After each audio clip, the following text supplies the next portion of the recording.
see.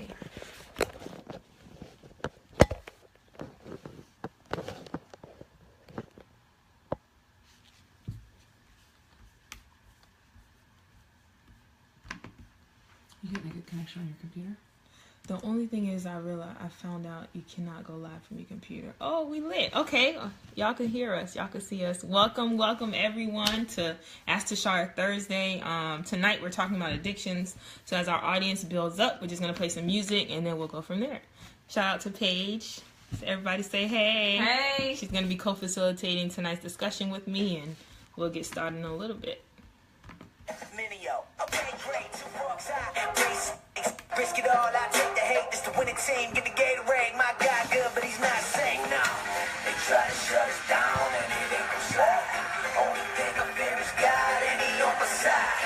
That's the confidence I got, 'cause he got me. That's why I really feel like you can't stop me. Oh, that's all you got. Come on with it.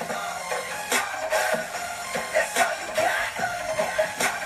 You can't stop me. Don't got the power. Shut me down. That's not enough. I'm my biggest problem. Don't got the power. Shut me down. That's not enough. You can't stop me. You're my biggest opponent. You know me, I know you, we know it. Whenever I fail, you always been there to simply remind me you're blown it. You don't see when I'm growing. You don't see. Hey y'all, as you guys come in, share the video so that we can get it to everybody. Share the video. Let's go.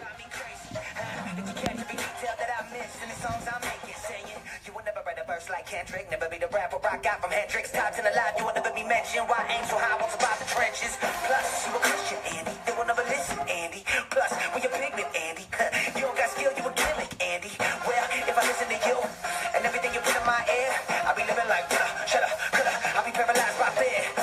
Ain't that the truth? If I quit, the only way I lose. I got 2 choices when I do this: make moves or make excuses. If you know who I'm talking about. Hey Sasha, what's going on? Enemy is me, and even I can't stop me. They try to shut us down, and it ain't no slide. Only thing I fear is God, and he on my side. That's the confidence I got, 'cause he got me. That's why I really feel like you can't stop me. Oh, that's all you got.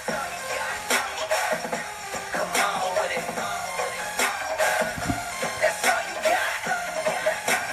You can't stop me. Don't got the power. Shut me down. That's not enough. I'm my biggest problem. Don't got the power. Shut me down. That's not enough. You can't stop me. If I cannot stop me, you'll never stop me. Can't stop. Won't stop. What's going on, everybody? We're going to start in a little bit. We're just waiting for the audience to build. All right. Won't stop. I said if I cannot stop me, you'll never stop me. Can't stop. Won't stop. I said if I cannot stop me, you'll never stop me. You can't stop me. Oh, that's all you got. Come on with it. That's all you got. You can't stop me. What's up? What's up? The power, shut me down. That's not enough. I'm my biggest problem. Don't got the power, shut me down. That's not enough. You can't stop me. All right. What's going on, everybody? Again, welcome to Ask Tesharia Thursday. Open medium where where we could just talk about some real stuff. Tonight's topic is addiction and addicted living. Last time we talked about relationships, we talked about partnerships, and tonight we're going to spin it off a little bit. We're going to take it to the next notch. But before we begin, I just want to lay down like one rule. So the only rule tonight is, in order for you to join in on the conversation, you have to answer this one question. And the question is, what is one thing that you really, really like? It doesn't have to be an addiction. It could just be something like you really, really like. Something silly that you really, really like. And that is your ticket into the conversation. So everybody that's on, what's going on, Warrior? What's going on, Darren? What's going on, Doug? Hey, Jacqueline, what's going on? Sasha, what's going on? Jackie, what's up? One thing that you really, really like. It could be something real silly, and we're both going to share. So mine is, I really, really like caramel milkshakes. Like, that's my thing. Like, not any type of milkshake, caramel milkshake. What's yours? Mine is fountain Diet Cokes with a slice of lemon in it. So only fountain. Only fountain. And ideally from Chipotle. Wow. Wow. So we have there you go. Chipotle, fountain Diet Coke. Not regular Coke, not Pepsi, not Dr. Pepper. Diet Dr. Pepper might do, but no. Ideally fountain Diet Coke. That's it. Okay. I'm easy. That's all I need. That's it. Okay, cool. Yeah, mine is caramel milkshake specifically from Culver's, but I could take it from wherever as long as it's real good and it has a lot of caramel in it. So y'all just come on, hit those hearts, share the video, and let's share. What's one thing that you really, really like? One silly thing. It could be, I don't know. What's some silly stuff that people like? Yeah, all the drinks, all the coffee drinks. I really like anime. Anime? How do you say that? Anime? Anime? Is that how you? I never knew how to say that word. I think that's how you say it. What's up, fam? What's good? What else? You have to read it. What else? That's all. We only have one person in comment so far. That's all right. Jackie said he liked anime. What's going on? Everybody saying, hey. You guys have to answer the question or else I'm going to call you out. One thing, one silly thing that you really, really like. Mine is caramel milkshakes. And for y'all that know me out there, y'all know that's my stuff. And Paige's is Diet Coke from Chipotle. Fountain Diet Coke. Excuse me, fountain. Don't get her the bottle because she's not going to drink it. Nope. Let's see. I love Oreos. Oreo milkshakes, Oreo cake, etc. Okay. You like Oreos. That's what's up. Do you like what's the Oreos I like? The Della stuff? The vanilla what is it called? Oh, the white ones. Yeah. Yeah, I can't remember what they're called. Yeah, the vanilla. Is it vanilla? Is it called vanilla? Yeah. I like those. I don't like the regular. Okay. What's going on, Mark Samuel, Sharia? What's up? Okay, one thing Sparkle says Pepsi. Like any type of Pepsi or Pepsi lover. We got a Long Island iced tea. Okay. I hope you're 20. Yeah, he is. Okay, I was about to say. Hope you know of age out there. Okay. All right. What else we got out there? We got a couple people. What's going on? Hey. I like the chocolate ones the best. So you like chocolate? Is it the Oreos? I hope she's talking about Oreos. I don't know. We're gonna leave that alone. What else? Welcome again, everybody. We're sharing one thing that we really, really like. One silly thing. It doesn't have to be super deep or, like... What's the question? The question is one silly thing that you really, really like. Like, it's almost an addiction. Like, you really, really like this thing. It could be it could be food. It could be a drink. It could be a location. It doesn't matter. Mark Samuel says carrot cake. Ooh. Jupina from the corner store. Okay. Ooh. Sweet tea from McDonald's, Taylor. Okay. Oh, yeah. Sharia says coffee. That's true. She likes coffee. Yeah, she likes coffee. And Sparkle says any flavor Pepsi. Oh. Like what other, like cherry Pepsi? Yeah. Like maybe Diet Pepsi, regular Pepsi. Okay. Okay. Sounds good. Anybody else out there? What's going on? Who else we got on? Who hasn't responded yet? Let's see. Jamie, what's going on? One thing that you like. One silly thing. This is your ticket in. You don't comment. You stuck. Hot sauce. That's true. She loves hot sauce. Yeah. Very, very true. Thank you for hitting those hearts and those likes. Continue to share the broadcast as we continue to go throughout the night. So that sweet tea, though. Sweet tea from McDonald's or sweet tea from anywhere? I don't know. I also like sleep. Like, one thing I really like, I don't like people playing with my sleep. I feel like I can't have a child anytime soon. I'm too selfish. Like, I like to sleep. That kid's gonna have to cry because I like to sleep. I'm not Shane. Whatever. That's okay. Turn off the monitor. Exactly.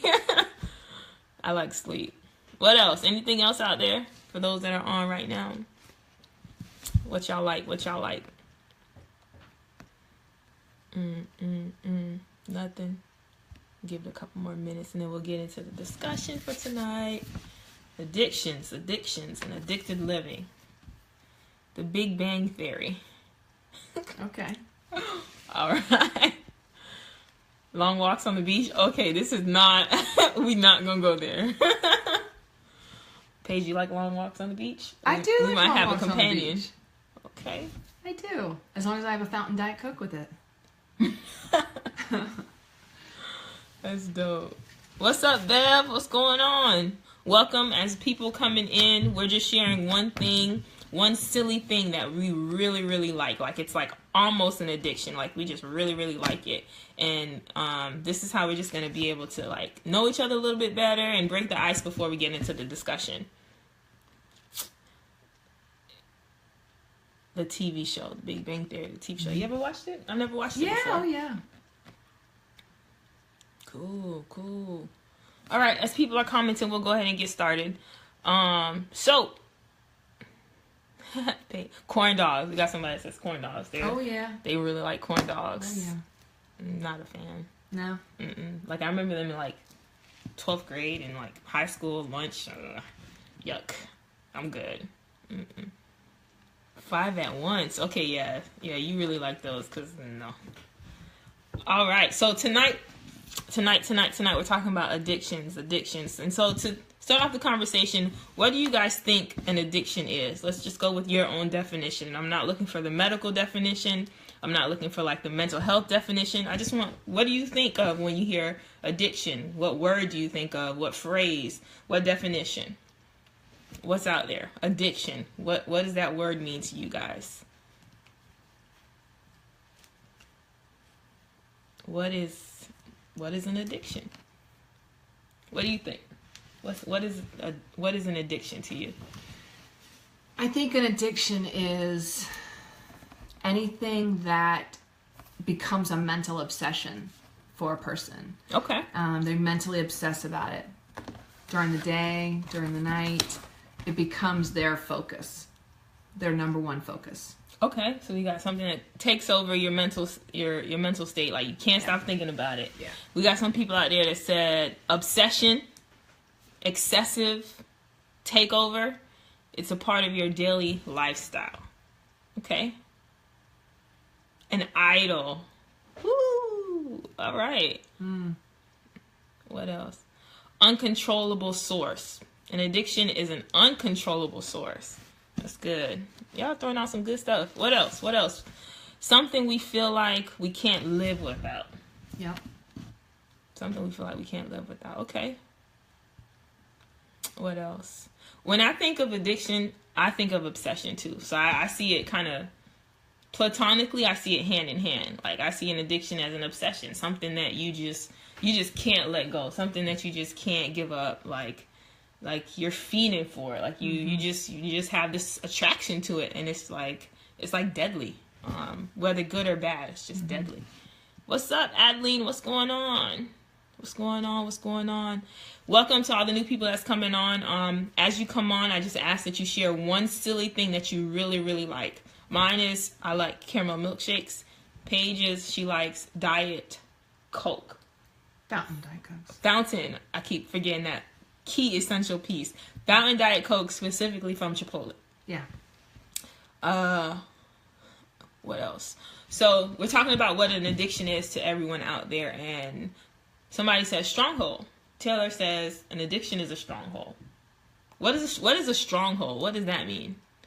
What does that mean? That's kind of a deep word. What is a stronghold? Hey, Minister Keith. Welcome. What's your definition of an addiction? What is an addiction? You have anything else to add on addiction? Just generally. Maybe if you guys can throw out, what are addictions? What are some examples of addictions? I mean, yes, we all know drugs, alcohol, those are addictions, but what are some other ones?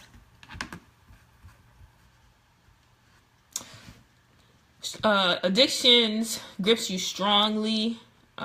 something you cannot break free from. Exactly. Same thing I said. You just can't let it go. Like, for whatever reason, like, you just stuck on stupid about it. TV. TV is an addiction. Yep. Okay. What else?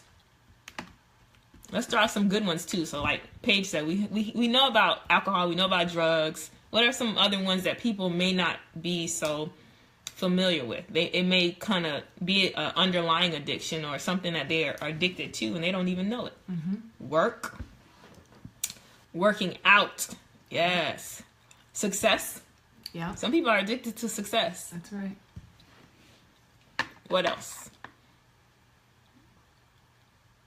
Y'all throwing out some heavy hitters. Pornography is a big one. Money. Yeah. I forgot to do my my disclaimer. So this is a public in an open forum, so everybody's comments are respected. I hope that you feel free to say whatever, you know, comes to your mind. Even if we disagree, we're going to disagree respectfully. And yeah, let's talk about that deep stuff. Abuse is an addiction. Abuse. Oh, that's interesting. Yeah. Wow. Sex. Yep. Let's see. Stronghold is physically, mentally, spiritually attached, or a spiritual attachment. Absolutely. Shopping, sex, abuse, alcohol. What's going on, Grace? That's my auntie, y'all. Yeah, alcohol is one. Absolutely. That's a traditional one that some people may struggle with. And it could be adaptive first. Like, it could be okay. Like, alcohol is not bad. Sex isn't bad. Shopping isn't bad. But when it becomes an issue is when it becomes maladaptive. And we'll get into that a little bit later. But absolutely. What else? What are some other addictions that you guys are familiar with?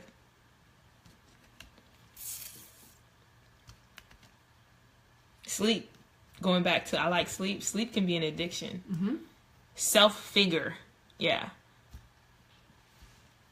Selfies. Some people are addicted to selfies. Yeah. That's like, true. They love themselves so much they can't stop. You know, they can't get out of the mirror. Yeah. Social media. Can love be an addiction? Okay, I love the questions. And y'all remember, this is an open forum for you guys to ask questions. So please write your questions down, and if we don't get to it, I'll write it down and we'll get it. We'll get it at the end. So let's go with that. Can love be an addiction? Y'all, what's y'all answers for that out there? Before we answer, I want to hear what you guys have to say. Vanity, success. Yeah. Adultery. Adultery is an addiction. Woo. Yeah. The thrill of it, the naughtiness of it, all that. Wow. Yeah. That's crazy. What's going on, Jazz? Miss Green, Miss Speak Life. Yeah. What are addictions? Can love be an addiction? That's the question on the floor, y'all. What's y'all answers out there? Can love be an addiction?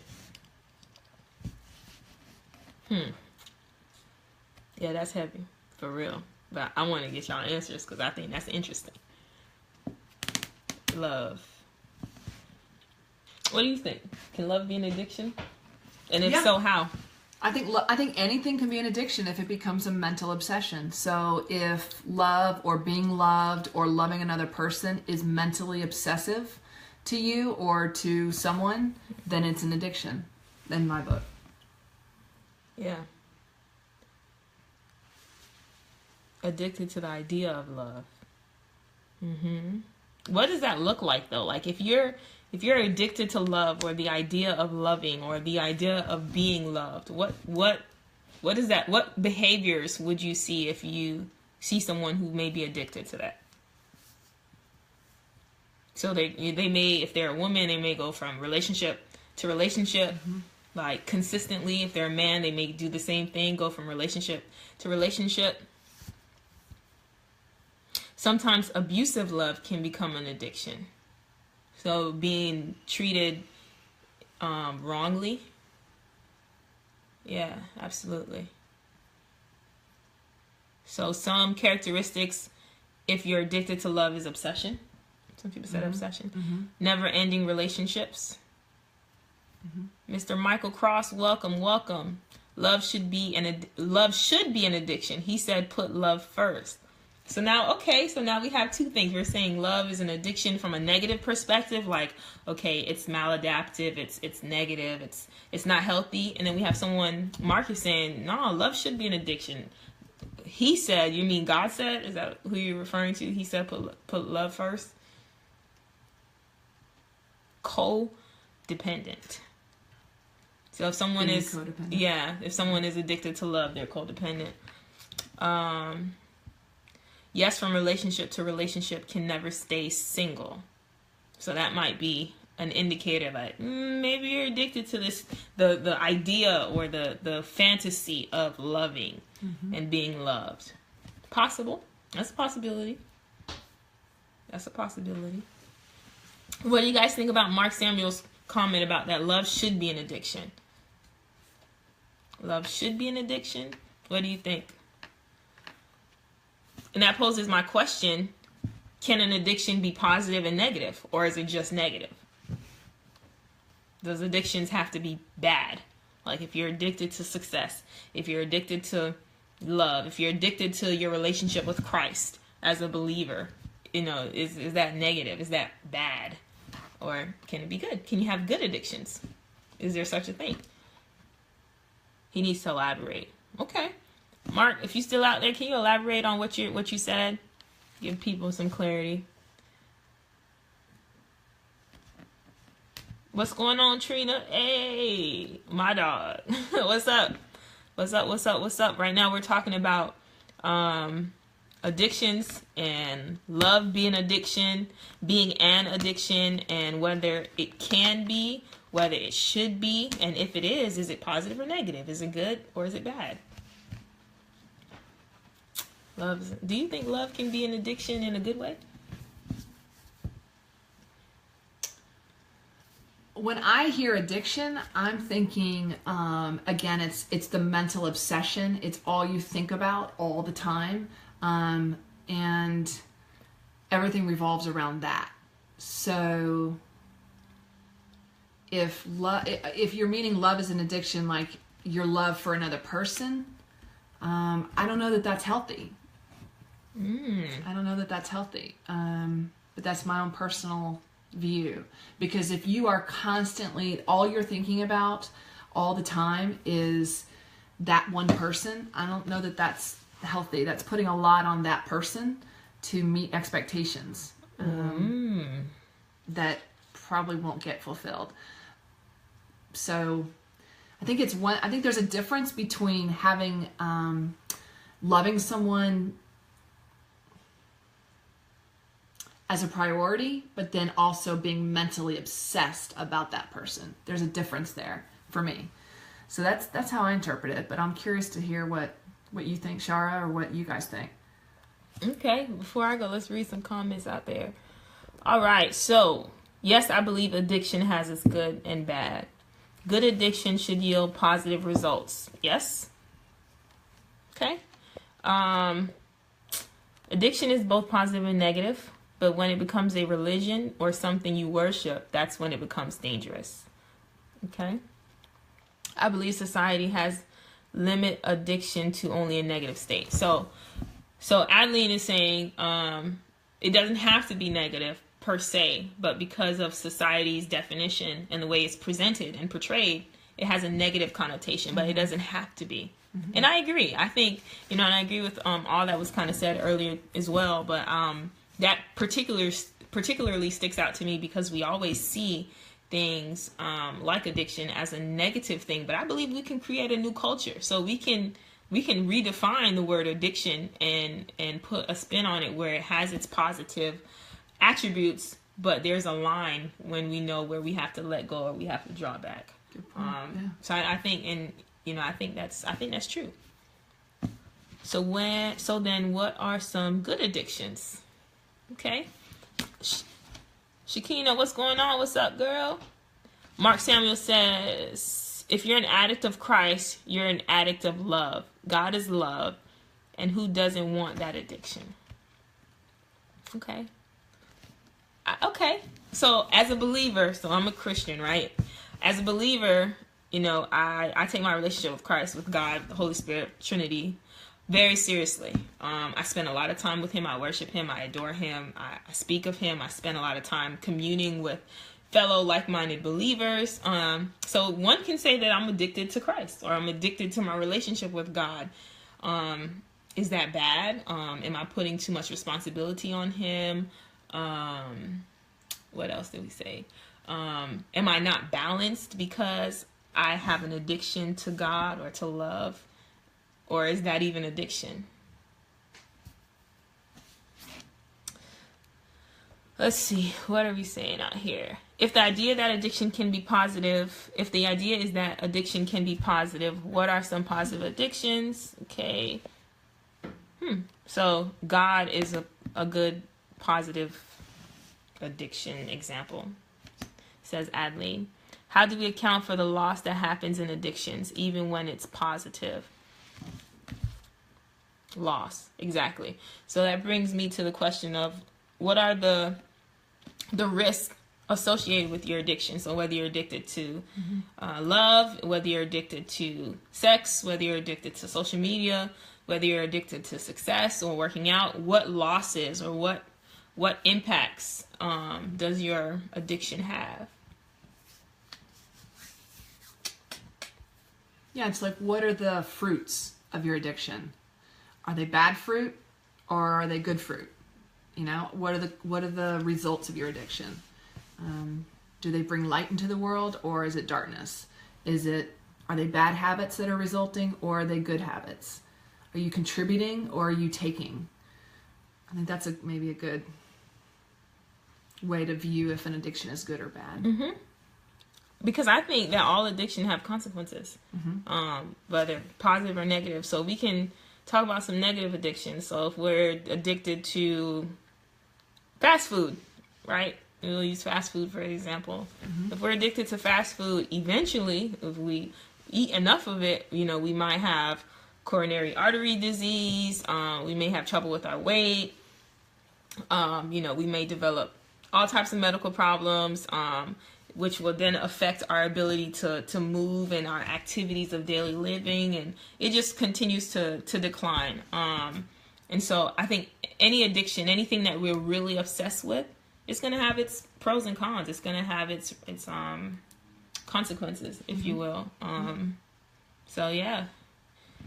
Mark Samuel says, being that I love carrot cake from Publix, it's hard to lose this weight. Yeah, so that's a consequence of a deep desire. It may not be an addiction, but it can be addictive behavior. And I think that's what I really wanted to kind of bring awareness to. Like, we may not be addicts, right? Like, I'm not diagnosing everyone like, oh yeah, you like Coke from the fountain at Chipotle, like you're an addict. No, not necessarily, but we may have addictive like behaviors. And so when we see that we can't let this thing or this person or this situation go, we may be addicted to it. We may be addicted to a thought. We may be addicted to a way of living. We may be addicted to a thing. And so it's just really bringing awareness about our behaviors. Anything you want to add on that? About addictive behaviors?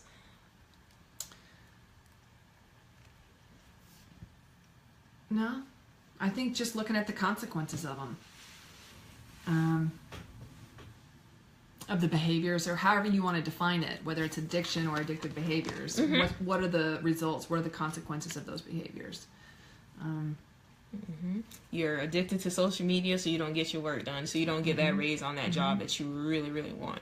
You're addicted to money or success, and you neglect your family, and so your kids grow up without a mother or father, and you may end up in a divorce because you've neglected your family relationship because you're so consumed with finances and the money aspect and the success of things. So even good things can yield negative results if we're not balanced. So I love Trina's question. Any other questions out there? Addictive like behavior, good and bad aspects of addiction or addictions. I'm gonna throw this quote out. I saw something that said, "We are all addicted to something that takes the pain away." Truth or not? we are all addicted to something that takes the pain away. Truth or nah? What do y'all think? We're all addicted to something that takes the pain away.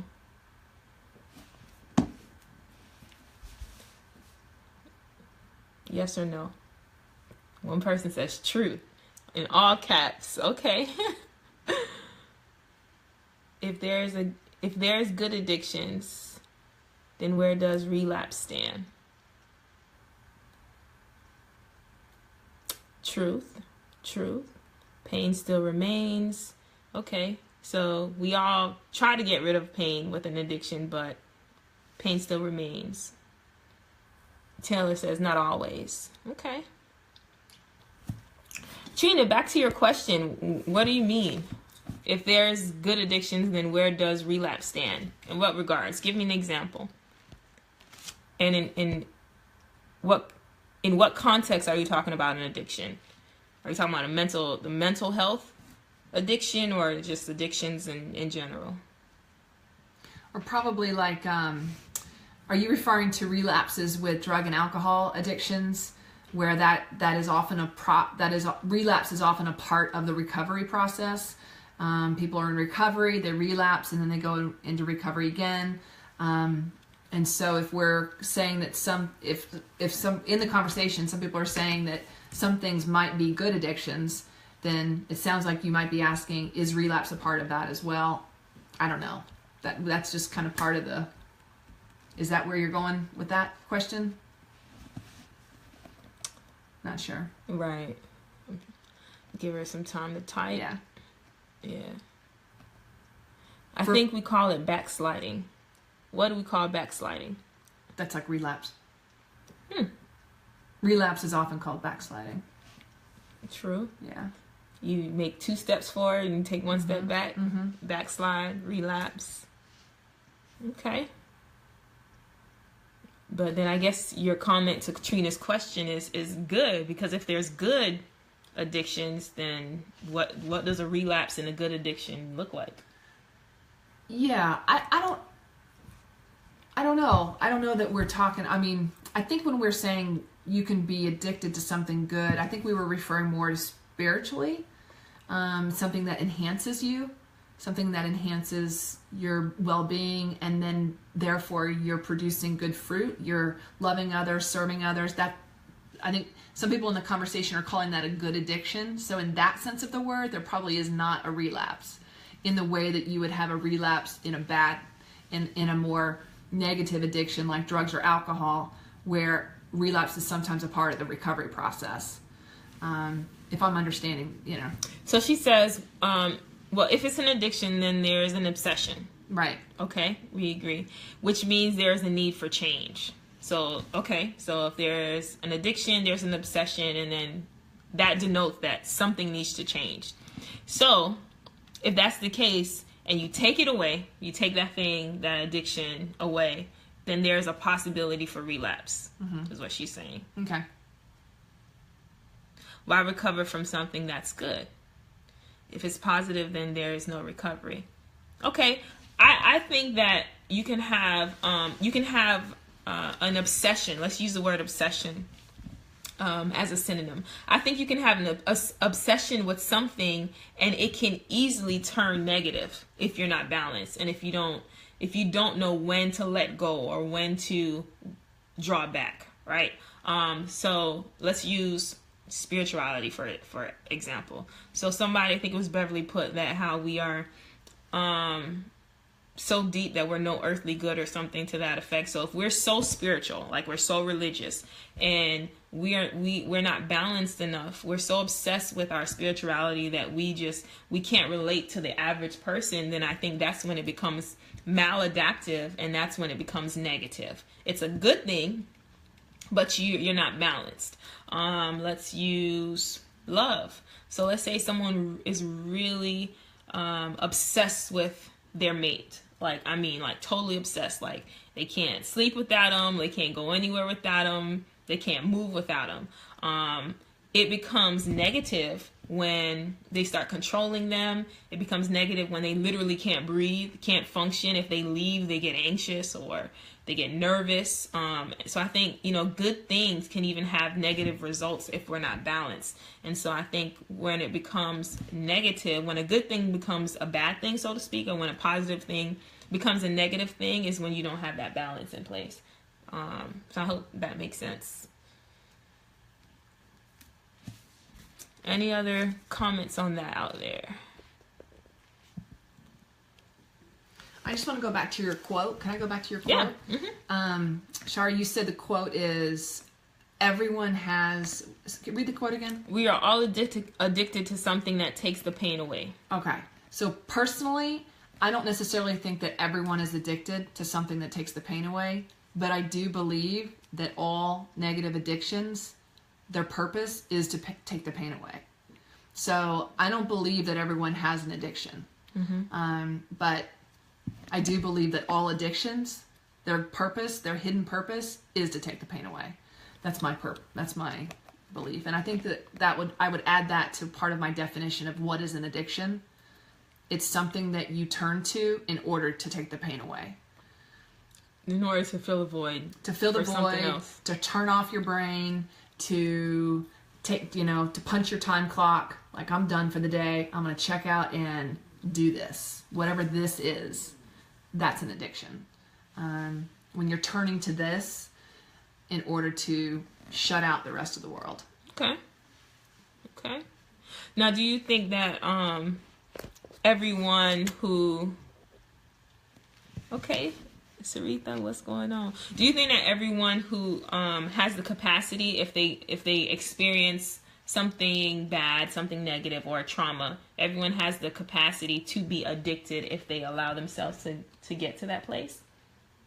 So if addiction fills a void or fills a need and takes away pain, if I experience pain, right, and I'm not strong enough or balanced enough to have some positive void filler, if you will, do you think I have the capacity to be addicted to something negative to fill that void? I think everyone has the capacity. I do believe that some people's genetic makeup makes them more prone than others to succumb to addiction, particularly to drugs and alcohol. I do believe that. Okay. Yeah. And that there is data that backs that up, that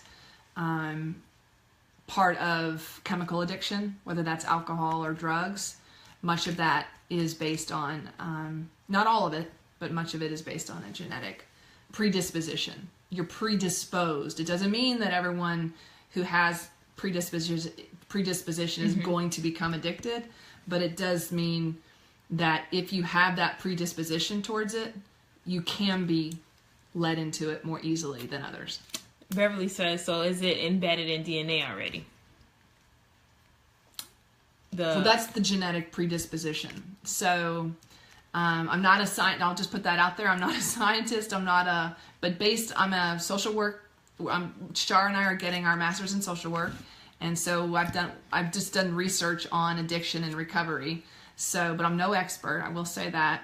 But based on the research that I've read, there is a genetic component towards addictions, particularly chemical addictions. So families that have that in their family history, it can often mean that the children of those families are predisposed towards chemical addiction.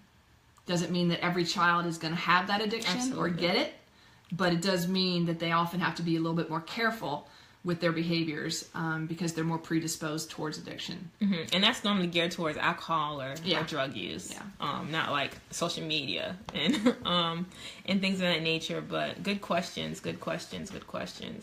And I also think something that we can be addicted to or have addictive like cravings for is like fast life. So we live in a society where like we can get things at like, like the drop of a dime, like,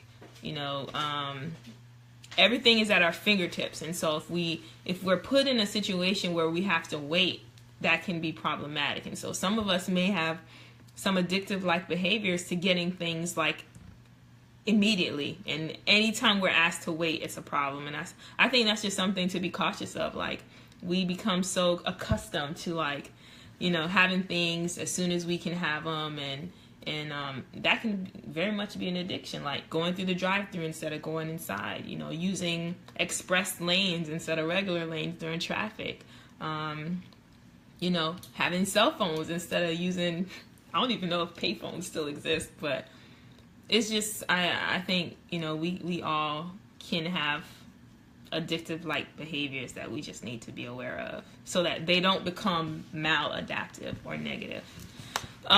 Is addiction a choice? And we're not going to touch on like the mental health aspect of it, but just traditionally, I think for the most part, I think addiction, an addiction, like if you're addicted to, again, success, or if you have the obsession to love and things of that nature, I think with awareness, you can make the proper choices that you need to make to steer away from it becoming negative. But in some circumstances, I don't think it's as easy of a choice as it is in other situations. But I think in essence, we always have a choice to do something. It's just the awareness piece. I think that's crucial. What do you think about choices? That's a good question. Typically with chemical addiction, it was viewed originally as a choice, and that's why it was always seen as a moral issue. That this was in the past. Drugs and alcohol addiction, it was seen as you just can't hold your liquor, you can't control yourself. If you would just make the right choice, then you wouldn't be addicted.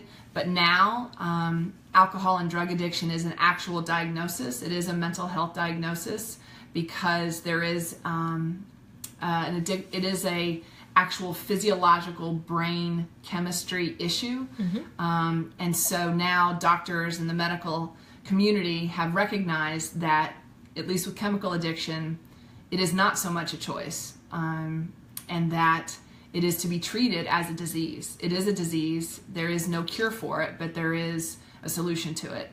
So, and that's recovery.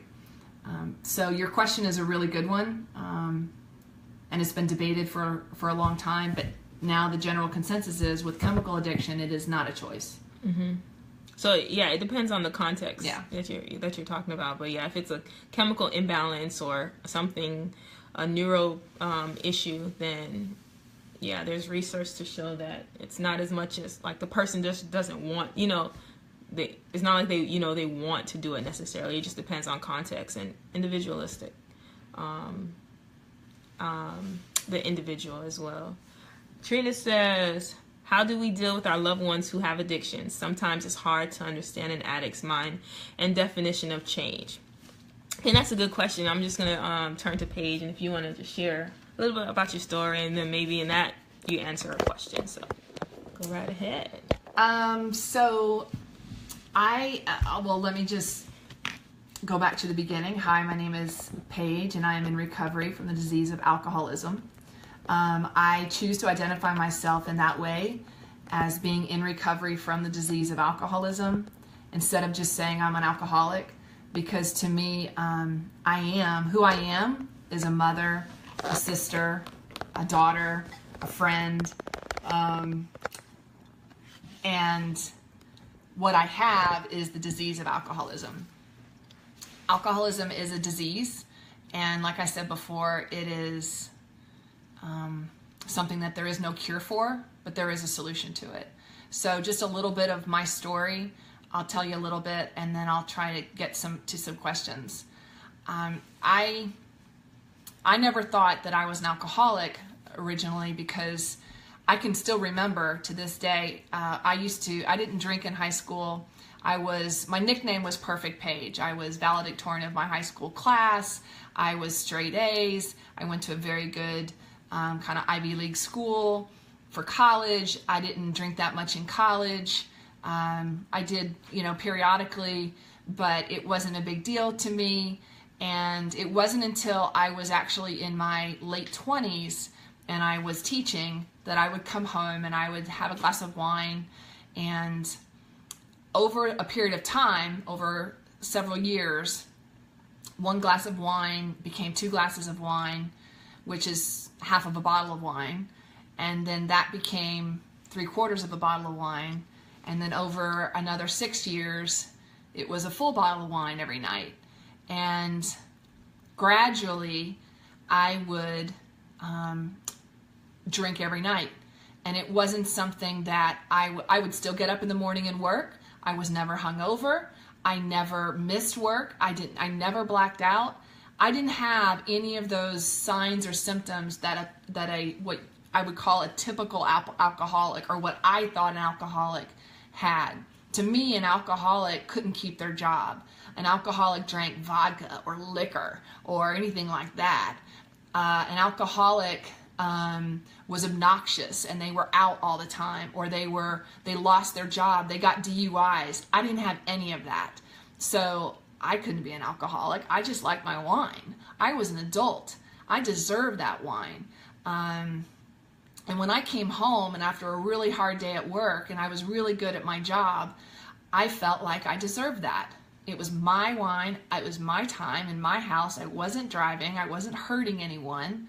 So why couldn't I have that? So over a period of about 10 years, I was drinking 3/4 to a bottle of wine a night. And I would still go out with friends and I would have a glass or 2 because I never wanted to be drunk out publicly. But when I would get home, I would go and open up that bottle. And I'd like to drink by myself. I like to drink in my living room, watching TV, just with my little wine glass. And that was my escape. That was my time clock. When I poured that glass of wine every night, I was like punching the time clock. I was done with responsibility. I was done. I was not a mother at that time. So I didn't have to take care of anybody. It was just me and my bottle of wine. And I loved it. And that bottle of wine became my best friend. And it became what I started to think about all day. Mm-hmm. And when I was having a bad day and I was a teacher, if I would have a rough time with students, I would think, oh, only a couple more hours till I can have that wine. And that's when the mental obsession started. Mm-hmm. And so I started thinking about it more every day. And I started being a little embarrassed by how much bottles of wine I had in my recycling bin, that I didn't want my neighbors to see how much wine I had. So I would cover up the bottles of wine with Diet Coke cans so that nobody would see. And just as a little heads up, people who are not alcoholics don't do that. When you start trying to hide your behavior with any addictive behavior, that's a sign. That's a sign. Mm-hmm. It's a little bit of a red flag. And whether it's porn, sex, drugs, alcohol, food, social media, you name it, any addictive behavior, when you start trying to hide that mm-hmm. from anyone, that's good. That's a red flag. I hate to say it. So that was one thing. And I actually I wanted to adopt a baby. So I moved and I said to myself, okay, I'm going to stop drinking when I get serious about adopting a baby. So when I got serious about adopting a baby, I said to myself, okay, so you're going to stop drinking for a week. And one day would come and I'd say, I'm going to stop drinking. Oh, but it's the weekend, so I'll start on Monday. Then Monday comes and you're like, oh, I don't have to stop drinking now. I'll wait till next month.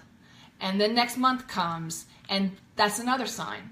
So just as another little red flag, if you keep trying to say to yourself, oh, I'll stop doing this, whatever this is, for a week or a weekend, and that never comes, and you keep doing it, that's a red flag. So that's going back to the addictive-like behaviors. Mm-hmm. And you start justifying it, like, oh, it's the summer. How can I stop drinking during the summertime? Everyone drinks during the summertime. So whatever that reason is, whatever that excuse is that you're telling yourself over and over again why you can't stop whatever it is you're trying to stop, that's a red flag. So I finally said, oh crap, I think I've got a problem. So I started going to a 12-step program that I'm not going to say the name of publicly because it's an anonymous program, but you all know what it is. It's the most popular 12-step program for alcoholics out there. And I started going, and as soon as I went into those rooms and heard everybody else talk, they were speaking my language. Because I had kept up a mask my entire life. Wow. And I was perfect Paige. And nobody knew how much I drank. My parents didn't know, my family didn't know, my friends didn't know, because I did it privately. Mm-hmm. I did it in the secret of my own living room, and no one knew. And it was very, very hard for me to stop drinking. And I went into these rooms of this recovery 12-step program, and it was not easy for me to stop drinking. I'll tell you, it took me 6 months to get 30 days sober, and that was the hardest 6 months of my life. I actually, for me personally, I ended up having to go to an outpatient rehab. I only told 2 people I was going to do this. I got a Family Medical Leave Act, leave of absence from my job. I went into my principal. I got a letter from my doctor that said I needed to take a leave of absence for 3 months. And I went in. I went to the recovery rehab place. I gave them my credit card. And I knew that I had reached the point where if I didn't change, I was going to do something really bad. I was going to do something stupid. I was going to start bringing alcohol to work because it had gotten to that point where I just didn't care anymore.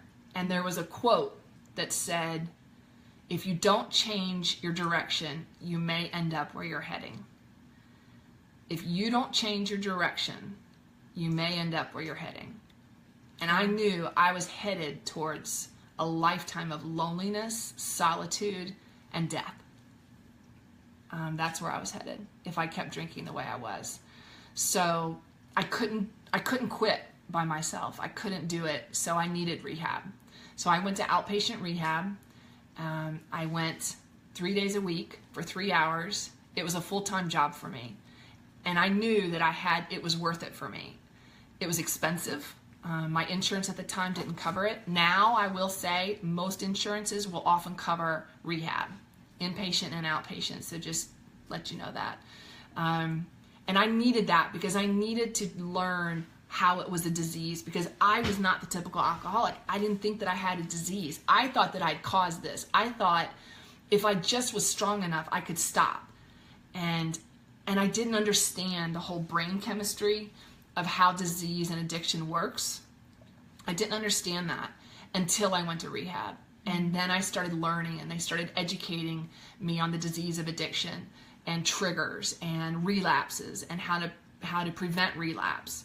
So for me, it was the hardest thing I've ever done in my life, was to get sober.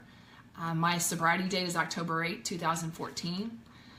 So that is basically more important to me almost than my birthday, because that was the day. So October 7th, 2014 was the last day I had alcohol. And so ever since October 8, 2014, I haven't had a drink. I do live one day at a time. I may drink tomorrow. I'll tell you this one thing. It was really hard for me because I kept saying to myself, wow, well, if I'm going to give up drinking for the rest of my life, what's one more week? What's one more week? Because this is the rest of my life. If I'm going to stop drinking for the rest of my life, that's a long time. And I couldn't get over the fact of not drinking for the rest of my life. And I had to eventually say, and someone told me, Paige, maybe you'll drink tomorrow. We don't know, but you're not going to drink today. And so that's how I live. Like, I still cannot think about not drinking for the rest of my life. That makes me thirsty. That makes me want some wine right now. If I think, oh my gosh, I'll never have alcohol for the rest of my life. So I don't go there. But for tonight, I'm not going to have any. It's not in my house.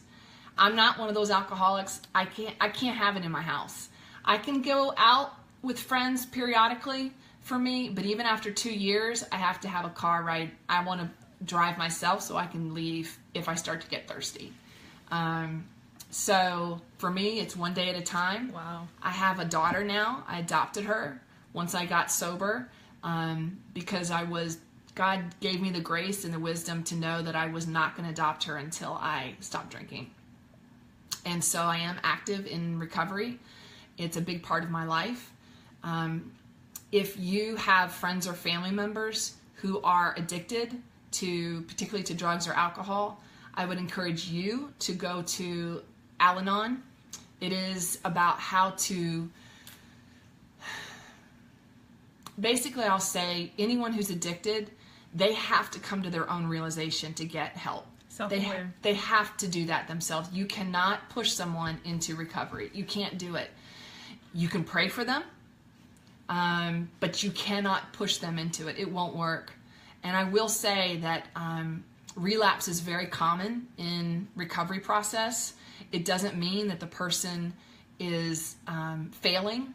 Relapse is an actual part of the recovery process. I thank God that since October 8, 2014, I haven't relapsed. But she won't. But I'll never say, all I say is, I may drink tomorrow, but I'm not going to drink today. I'm not going to drink tonight. That's awesome. Awesome. That's my story. Thanks for letting me share. If you have any questions, feel free to ask. I love it. I just wanted to thank you for sharing your story. Welcome. She's awesome, y'all. That's my classmate and my friend, by the way. But a couple things that I think you said that was crucial. You talked about, first of all, how you know that you may have a problem. It may not be alcohol. It may not be drugs. It may be sex. It may be lust. Whatever it is, big or small. If you're hiding something, that's a sign. Mm-hmm. So if you're hiding something and you're ashamed, you don't want people to know, you're ducking and diving, maybe you want to bring attention to that. You talked about being self-aware, like you knew at one point, okay, I have to go and seek help. Like I need partnerships, I need resources. I can't do this by myself. And so you have to come to that place, whatever your addictive like behavior is, where you are self-aware, because you're your best accountability partner. You know yourself the best. And so you have to come to that place where you understand and you're realistic, like, okay, I have to do this for me. And then you also knew when it was destroying you. So like that first drink that you ever took, it wasn't bad. Like you probably had a stressful day. Those kids are probably a lot to deal with, but we can drink. You know what I'm saying? Drinking is not bad. It's not against the law, whatever the case may be. But when it became a pattern that you couldn't control, you were aware to say, okay, yeah, this is an issue. So knowing when that good thing turns into a bad thing, I think is something that you brought up, and it can be applied to anything. And so shout out to you. We have everybody supporting you, saying, they're so proud of you, very brave of you. And so we just say, go ahead and hit those hearts for Paige, y'all, for sharing her story. Thank you. That is awesome. That is awesome. Any questions for her? Any questions before we close out tonight? Any questions? Thank you for giving the resource of Al-Anon, and I'll post a link to their website, because I think they have it in every county. Yeah, right? And I think, you all know the 12-step program I'm talking about. It rhymes with what? Palcanonics, Panonymous. It's the most popular 12-step recovery program for alcohol. I'm just not allowed to say it publicly. So that group is in every single city, almost across the world. So if you feel like you have a problem with alcohol, go online, look it up, find a meeting in your area and go to it. If you don't like that meeting, go to at least 12 different meetings. And then after going to 12 different meetings, you still don't like it, then maybe it's not for you, and that's okay. But you got to try different meetings. If you feel like you've got a friend who's addicted, then I suggest for you to go to Al-Anon. It helps people who are friends or family members of people with addictions. Absolutely. Now, let's say, because I know from the more serious aspect of addiction, it's a very sensitive topic. And so maybe someone that's watching live, or someone who may be watching, may be in that place where you were, where you feel like, nah, I'm functional. Like, I'm still going to work. They may have children. I'm still taking care of my kids. I'm not neglecting them. I'm not abusing them. You know, I'm paying all my bills. Like, I'm doing what I have to do. But they, down inside of them, they know that, okay, there's a problem. And they may not be comfortable going to recovery yet. What would you say to that person if you could encourage them? I would encourage you, there's a lot of resources online. There's an online source called, I think it's called In the Rooms, and I'll have to check it out. Shara, Shara and I will work on it afterwards, and she'll post the right link. But it's called In the Rooms, and it's an online meeting for people who have addictions. So if you are too embarrassed, or you're ashamed, or you're not sure about going actually publicly to an actual meeting in your city, check it out online. In the Rooms, I think is what it's called, and that is an online, it's 24 hours a day that there's a meeting somewhere in the world that you can log in. You don't even have to type in anything, but you can just read what people are saying, and it's basically an online meeting for people with addictions. And I would say get books, because especially, I will put this out here, alcohol addiction in particular is huge for women my age who are basically 30 and up, particularly in their 40s and 50s. As we age, women, our metabolism changes radically. We cannot absorb and process alcohol the way that we used to when we were in our 20s. And it's also different from men. So alcoholism is rising among women, basically 40s and up.